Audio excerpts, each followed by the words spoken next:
আমরা কেউই দুর্বল নই। আমরা সকলেই যার যার অবস্থান থেকে সর্বোচ্চ এফোর্ট দিতে পারি। যদি আপনি আমি চাই, ঠিকই পারবো যে কোনো কাজকে আমার সফলতার দিকে নিয়ে যেতে। সেক্ষেত্রে আপনি একটা বিষয় ফলো করতে পারেন, দ্য ইগল মাইন্ডসেট বই। এই বইটি পড়ার ফলে আপনি বুঝতে পারবেন ইগল তার মাইন্ডকে ঠিক কিভাবে সেট করে নেয়।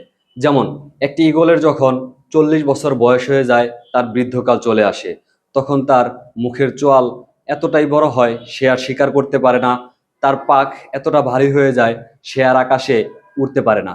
সেই ক্ষেত্রে বয়সকালের এই দুর্বলতাকে মেনে নিয়ে সে বধির হয়ে যায়, তাহলে তার মৃত্যু ছাড়া আর কিছু করার থাকে না।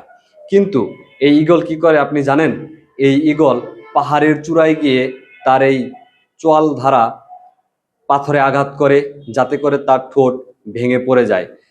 তারপরে যখন নতুন ঠোঁট গজায়, সে ওই ঠোঁট দ্বারা তার পাকগুলোকে একটি একটি করে ছিঁড়ে ফেলে দেয়। পুনরায় যখন নতুন পাক গজায়, সে আবার সে আগের মতো করেই আকাশে উঠতে পারে।